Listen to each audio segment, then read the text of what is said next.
اللہ تعالیٰ نے جس چیز کو ممنوع قرار دیا ہے وہ قرض پر سود لینا ہے. قرض پر فائنانسنگ زیر بحث نہیں ہے، انویسٹمنٹ زیر بحث نہیں ہے، بلکہ قرض پر. قرض خواہ آپ نے کاروبار کے لیے کسی کو دیا ہے یا آپ نے کسی ذاتی ضرورت کے لیے دیا ہے، قرض پر اگر آپ منفعت کا مطالبہ کریں گے تو یہ اللہ تعالیٰ نے ممنوع قرار دیا. اسی کو سود کہتے ہیں. قرض پر منفعت کا مطالبہ نہیں کرنا چاہیے. قرض کس چیز کا ہوتا ہے؟ ہمیشہ کنزیومیبل چیزوں کا ہوتا ہے، یعنی قرض یوزیبل چیزوں کا نہیں ہوتا. وہ ادھار دی جائیں گی تو ان کا کرایہ آپ وصول کرتے ہیں. آپ مکان دیتے ہیں، آپ گاڑی دیتے ہیں، آپ کسی کو میز کرسی دیتے ہیں. تو اس لیے سود کا تعلق بھی تمام تر کنزیومیبل چیزوں سے ہے. جب کوئی پیسہ دینے والا اپنے پیسے کو شے میں تبدیل کر دیتا ہے، یعنی اسے یوزیبل چیز بنا دیتا ہے. جیسے مثال کے طور پر بینک آپ کو 50 کروڑ روپیہ نہیں دیتا، مکان دے دیتا ہے. 5-10 لاکھ روپیہ نہیں دیتا، گاڑی دے دیتا ہے. تو اس نے کیا کیا؟ اس نے کنزیومیبل چیز کو یوزیبل چیز میں بدل دیا. جیسے ہی یوزیبل چیز میں بدل دیا جاتا ہے تو پھر سود ختم ہو جاتا ہے. پھر جو آپ زائد دے رہے ہوتے ہیں وہ اس کے استعمال کا کرایہ ہے. تو اس لیے آپ مکان لیں، آپ گاڑی لیں، آپ مشینری لیں، اس پر جو کچھ بھی آپ سے بینک زائد لے رہا ہوتا ہے اس میں کوئی چیز ممنوع نہیں ہے، کوئی چیز حرام نہیں ہے. یوزیبل چیزوں کے معاملے میں یہی قاعدہ ہے. اگر آپ قسطوں پر کوئی چیز بیچ رہے ہیں اس میں بھی اگر آپ یوزیبل چیزیں بیچ رہے ہیں تو ان کی ادھار کی اور نقد کی قیمت الگ الگ ہو سکتی ہے. اس لیے کہ جو یوزیبل چیزیں ہیں ان کا کرایہ لینے کا اللہ نے بھی حق دیا ہے، عقل بھی کہتی ہے کہ وہ بالکل ٹھیک ہے. تو ایک تو یہ فرق سمجھ لیجئے. اس کو نہ سمجھنے کی وجہ سے بڑی غلط فہمیاں پیدا ہوئی ہیں. کسی یوزیبل چیز میں، کسی قابل استعمال چیز میں سود نہیں ہوتا. آپ مکان لیتے ہیں، مارٹگیج کا اصول ہے یہاں پر. آپ اگر غور کریں تو یہ بہت بڑا احسان کا معاملہ ہے جو آپ کے ساتھ کیا جاتا ہے. یعنی سود کو تو ظلم اور ناانصافی کی وجہ سے ممنوع قرار دیا گیا ہے. آپ سوچیں خود تھوڑی دیر کے لیے کہ آپ کا ایک مکان ہو اور آپ مجھے کرائے پر دیں اور یہ کہیں کہ اگر تم اس کا 50,000 روپیہ کرایہ دو گے تو ساتھ 50,000 روپے کی قسط دے دیا کرو، آج کی قیمت جب پوری ہو جائے گی مکان تمہارا ہو جائے گا. تو مجھے یہ بتائیے کہ اس میں ظلم کا کیا پہلو ہے؟ یہ سرتاسر احسان ہے. تو اس وجہ سے نہ مارٹگیج کے معاملے میں کوئی حرمت ہے، نہ گاڑی لینے میں، نہ کسی اور چیز میں. البتہ جب آپ روپیہ لیتے ہیں تو چونکہ روپیہ استعمال نہیں کیا جا سکتا اس کے وجود کو قائم رکھ کے، وہ فنا ہو جاتا ہے، یعنی اس نے خرچ ہو جانا ہے. اس لیے اللہ تعالیٰ نے اس پر منفعت لینے کو منع کر دیا ہے. تو پہلی چیز تو یہ ہے کہ سود کنزیومیبل چیزوں میں ہوتا ہے، یہ یوزیبل چیزوں میں نہیں ہوتا. اس فرق کو بہت اچھی طرح سمجھ لینا چاہیے. میں کوشش کر رہا ہوں کہ یہ بات لوگوں کو بتاؤں اور سمجھاؤں تاکہ وہ اپنے ذاتی معاملات میں بھی اس کو سمجھ لیں. سود کا کوئی تعلق کسی یوزیبل چیز سے نہیں ہوتا، وہ کنزیومیبل چیزوں میں ہے جو اپنے وجود کو فنا کر دیتی ہیں. آپ سے میں نے پھل لیا، قرض لیا، کھا لیا، آٹا لیا، کھا لیا، روپیہ لیا، خرچ کر لیا. مجھے اب دوبارہ پیدا کر کے آپ کو دینا ہے. کوئی محنت کروں گا، کہیں سے لاؤں گا.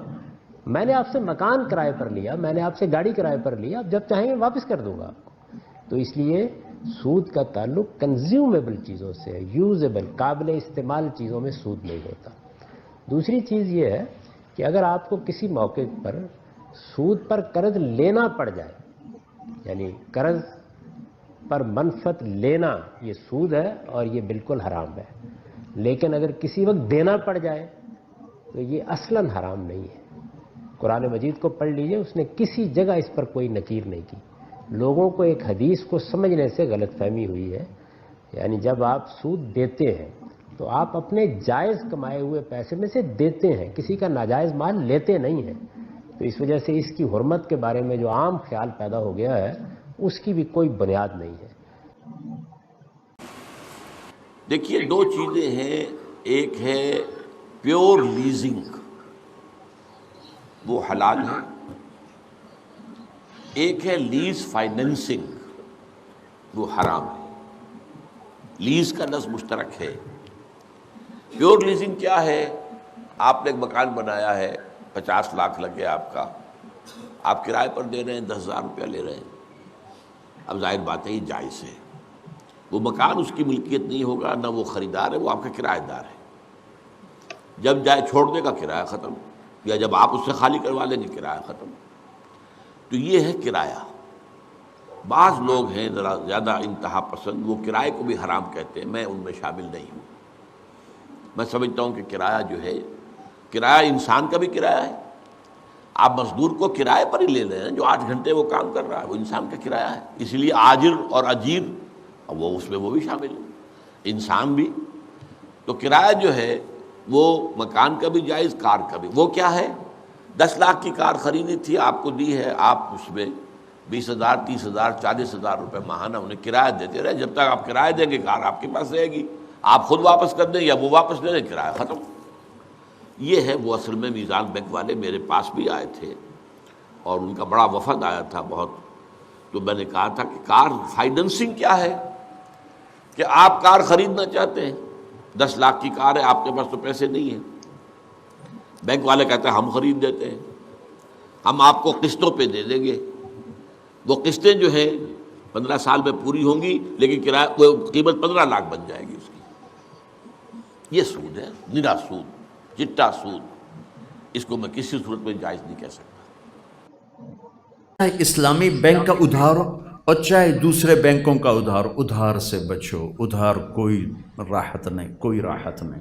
ٹھیک ہے اسلامی بینکوں کا، اب دیکھو کاروبار بڑھانا ہے اپنے پیسے سے بڑھاؤ، قرضے لے کر کاروبار مت بڑھاؤ، چاہے وہ قرضہ بغیر سود کے ہو، چاہے سود کا تو بالکل ہی کام غلط ہو گیا، اور اگر بغیر سود کے ہے تو بھی قرضہ ہوتا ہے۔ پھنس گیا ہے ایک آدمی، پھنس گیا ہے، راستہ کوئی نہیں ہے، تو اب ایک شکل نکلی ہے کہ بھی آپ کسی اسلامی خاص طور میزان بینک کے ساتھ آپ کوئی معاملہ کرنا چاہیں تو کم از کم وہ سودی نہیں ہے، انشاءاللہ وہ سودی نہیں۔ لیکن میں آپ کو کھل کے کہہ رہا ہوں، اپنے کام کو آگے بڑھانے کے لیے آپ کا کام ٹھیک ٹھاک چل رہا ہے، بہترین چل رہا ہے، جو تھوڑا ودھا لویے، کبھی ادھار نہ لینا، اپنے پیسے سے بڑھا کے چاہے پورے پاکستان میں پھیلا دو۔ میں کئی ایسے پارٹیوں کو جانتا ہوں 30 40 ارب کا کاروبار کر رہے ہیں، 1 روپیہ کسی بینک کے مقروض نہیں، 1 پیسہ بینک کا نہیں، 1 پیسہ، اور لین دین میں ایسے کھڑے ہیں، کبھی وعدہ خلاف نہیں۔ اسی پاکستان میں اللہ نے ایسے لوگوں کو وجود دے دیا ہے، تھوڑا ہمت کرنی پڑتی، تو پھر آپ کی تجارت آپ کے لیے جنت کا ذریعہ ہے۔ ادھار یا انسٹالمنٹ یا قسطوں پر کوئی چیز خریدنا جائز ہے یا ناجائز ہے، اس کا دار و مدار اس بات پر نہیں ہے جو آپ نے ذکر کیا کہ انسٹالمنٹ پر یا ادھار اور قسطوں پر وہ چیز سیلر اصل پرائز سے مہنگی دیتا ہے۔ تو یاد رکھیں، کوئی چیز نقد سستے داموں میں، وہی چیز ادھار مہنگے داموں کے اندر خریدنا یا بیچنا شرعاً جائز ہے، اس میں کوئی حرج کی بات نہیں۔ میرا یہ قلم ہے، میں کہتا ہوں کہ اگر تم نقد خریدو گے تو 10 روپے کا، قسطوں میں اور ادھار میں خریدو گے تو یہ قلم میں 20 روپے کا یا 30 روپے کا بیچتا ہوں، یہ شرعاً جائز ہے، اس میں کوئی حرج کی بات نہیں۔ ایک چیز نقد سستے داموں میں، ادھار مہنگے داموں کے اندر خریدنا یا بیچنا شرعاً جائز ہے۔ پہلی غلط فہمی تو اپنے ذہنوں سے یہ دور کر لیں۔ بعض لوگ سمجھتے ہیں کہ یہ چیز جب ہم نقد خریدتے ہیں تو سستے دام میں مل رہی ہے، یہی چیز جب ہم ادھار کے اندر خریدتے ہیں تو مہنگے دام میں مل رہی ہے، یہ سیلر زیادہ پیسے حاصل کر رہا ہے، اصل پرائز سے زیادہ قیمت لگا رہا ہے، لہذا ناجائز ہونا چاہیے۔ نہیں، اس بنیاد پر اس کو ناجائز نہیں کہا جائے گا، یہ جائز ہے۔ البتہ 2 شرطیں ہیں، اگر وہ 2 شرطیں یہاں بھی پائی جائیں جو سوال کرنے والے عاصم امین صاحب ہیں گاڑی یا موٹر سائیکل شو روم سے خریدنے میں، ان 2 شرطوں کا لحاظ رکھنا ضروری ہے۔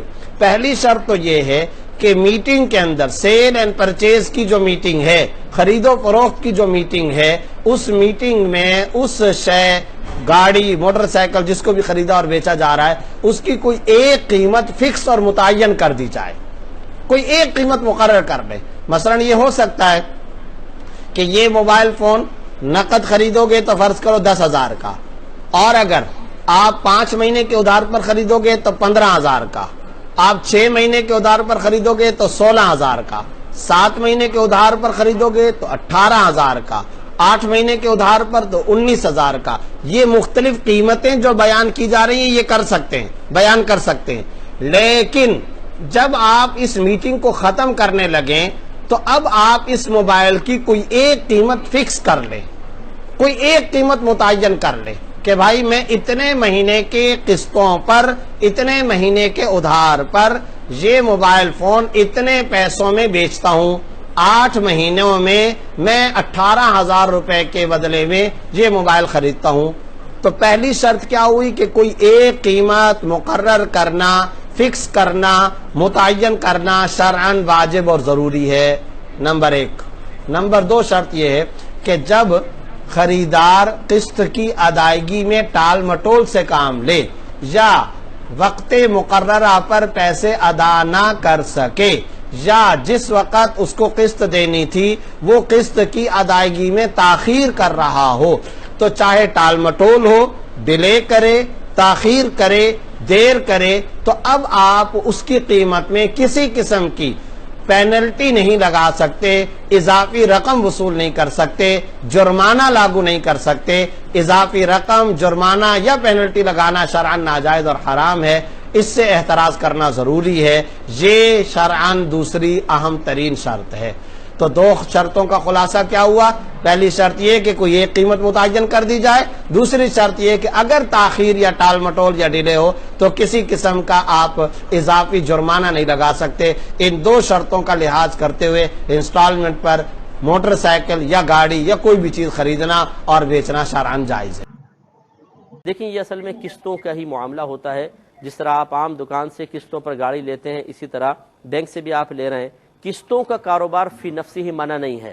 اس میں اگر شرعاً کوئی قباحت پیدا ہوگی تو ان کنڈیشنز کی وجہ سے ہوگی کہ جس کو آپ مان کر نیچے دستخط کر رہے ہیں تو وہ ضرور کسی کو چیک کروا دیں. اس میں اگر کوئی ایسی شرعی طور پہ قباحت نہ ہو تو پھر ضروری نہیں ہے کہ اسلامک بینک سے لیں, غیر اسلامک بینک سے بھی آپ قسطوں پہ گاڑی لے سکتے ہیں, بشرطے کہ اس کی شرائط میں کوئی ممنوع پہلو نہ ہو. یہ چیک کروانا پڑے گا.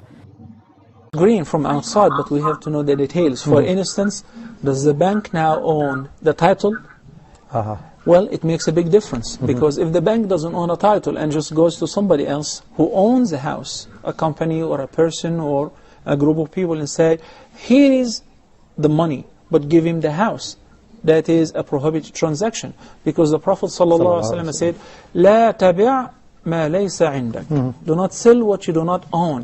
So this is a missing part in most business transactions. I think the entire world now is coming to realize the virtues and the benefits of following the Islamic economy. It would definitely establish stability worldwide if people were to follow exactly and strictly the Islamic way of transaction and business transaction.